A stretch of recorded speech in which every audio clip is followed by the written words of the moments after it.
So, the new age spiritual gurus on the internet.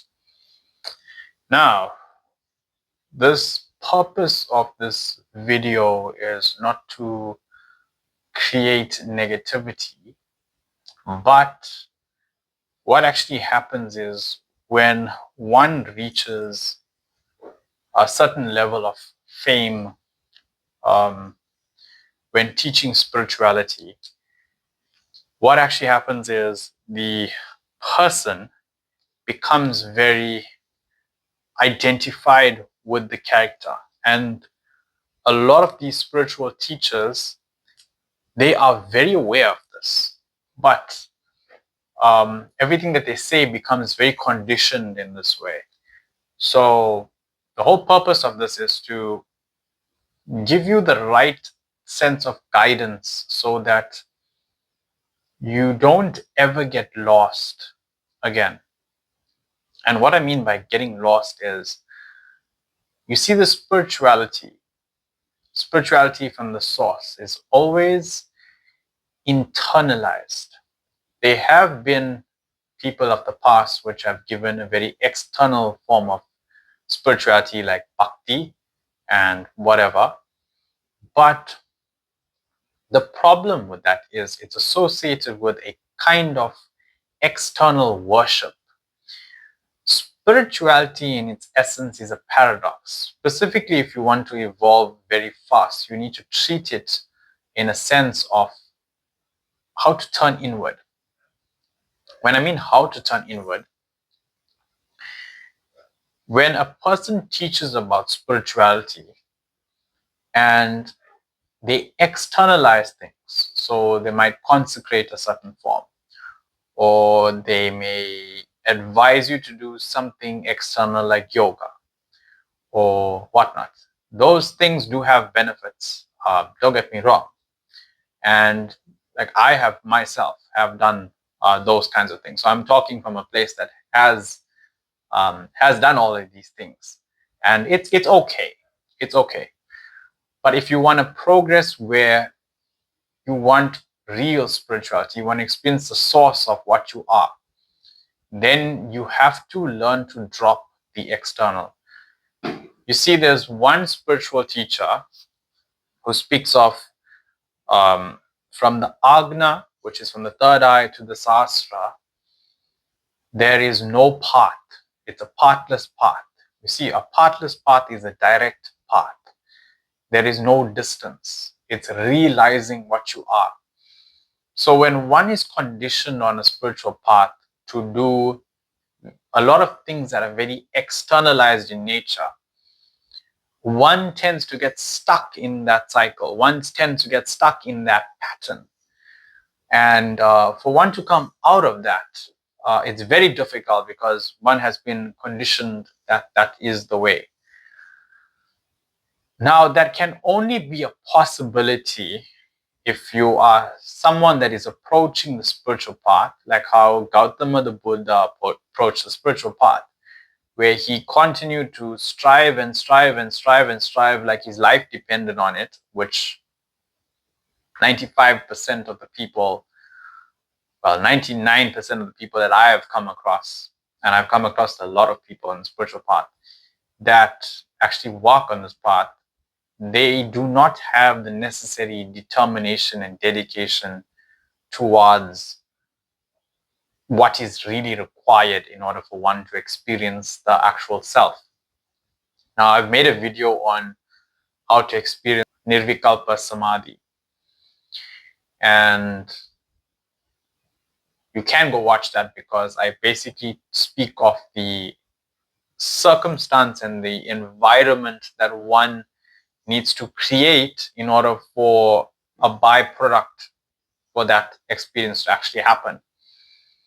Now, the reason why I speak about it is because I don't really value anything in terms of experience on the spiritual path of any significance. It means nothing to me. That's why I speak of it. It's just something that motivates one on the spiritual path to keep digging deeper and deeper until they realize the actual self. It's not something that you boast about or you talk about or whatever. It's a byproduct of your spiritual progress. Now, I have spent, when I walked on the spiritual path for 2 years, you see, the fact that I spent such a short time, it's really insane, but it's probably something from a past life.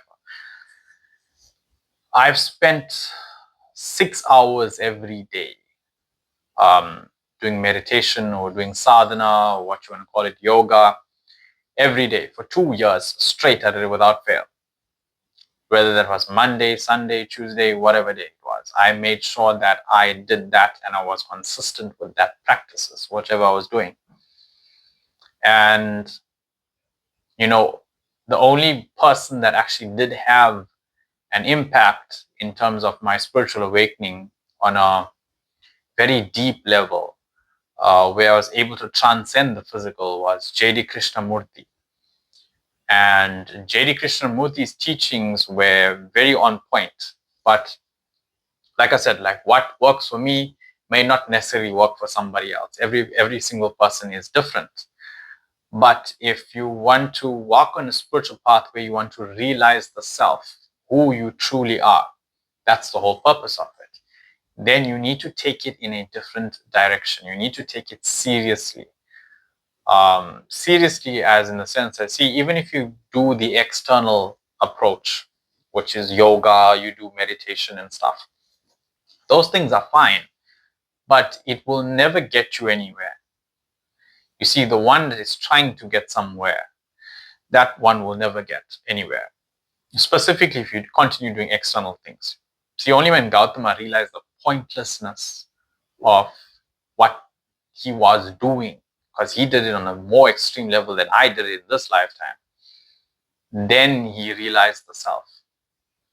So we should look at the ancient ones of how they have approached spirituality, because not to say that the new ones are anything bad, but we should go at the source. We should look at the source for guidance of those specific people of the past. One may argue and say that we have a more modernized versions of the past. The thing is, consciousness and the way how this physical body functions is always been the same. There's no difference. So if you use that technology, it's always the same. It has never changed, and it will never change unless some evolution happens. But if you want to really do that, then you should do it in that sense. You see, for many years, I did the externalized approach, and I was striving for something called liberation or mukti or whatnot. And I mean, because of that search, because of the desire, yes, as a byproduct, I was able to experience myself on its full scale. And that is what liberates you. You see, the thing about the modern gurus and stuff about it, what they actually talk about today is, so the gurus of today, they have a sense of giving a spiritual seeker a form of motivation. And if you've been following for a very long time, this is going to strike you, specifically if you've been really dedicated for years. A spiritual master with their disciples, they do this, and they have always done this for many, many years. They would tell you that at your last moment, they will give you, you will get enlightenment, or at your last moment, don't worry, they'll take care of everything and all the stuff. It's always promised to you at the last moment. And this is where the problem lies, is because in order to find that out, you have to be at your last moment. And that is not going to happen if one is not serious enough to take this spiritual path in the direction that leads one to realizing the self. And if you think you probably know better that the path that you're actually walking on is the uh, fastest path or the correct path. I mean, you can carry on like that. You can find out the hard way, or you can take advice from someone who has walked that path and tell you what it is like. You can use Gautama as an example as well. Don't believe my words. Believe his story. Because the teaching is in the story of the people, not in the other stuff, what they say. They lived as an example. They lived that teaching. That itself is a lesson for all of us to learn when you're walking on the spiritual path. I found out the very hard way of actually walking the spiritual path. And hopefully this video helps somebody who is actually trying to find out the truth. There's one thing about the truth is something that you would never be able to get it from a person. No one can tell you what the truth is. People can tell you a story. You have two options. You can either believe it or you can reject it. You're still on the same boat. You see, it doesn't change anything. But what does actually change is you finding out for yourself. So specifically, if anyone tells you that you'll find out at your last moment, or they're giving you a sense of promise where there's no way to find out that right now. You see, in order to find out that, you have to die now. You have to experience death now. You have to transcend what is happening now to know there's no other way. So you can believe it, and then at the end, in the last minute, realize that no one's coming to save you. This is every single being that's walking on this planet. No one's going to do your spirituality for you. No one's going to carry you. You have to take responsibility and take responsibility for your spiritual progress. Don't ever believe any person if they tell you that they would take care of you about your spirituality. No one's going to do that for you. The other thing which a spiritual teacher, the New Age ones, which they are doing, is they use something called emotion to control a mass population. So you see, emotion is one of the most powerful tools to manipulate a large segment of the population, because through emotion you can override a person's intelligence. You see, this is evident in terms of relationships.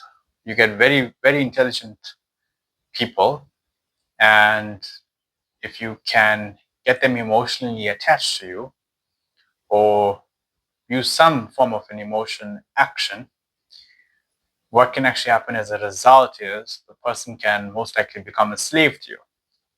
So emotion is one of the most powerful tools to override any person's logical thinking. You can make a person believe anything and do anything for you. So it's a very dangerous thing, but from a person who teaches about spirituality from a very externalized point of view, mostly, that is, I mean, it's up to an individual if they want to, but if the necessary awareness has not come where they actually can see that this is what is happening, to simply see things for what it is, it takes something else. It takes enormous amount of paying attention to see something for what it truly is.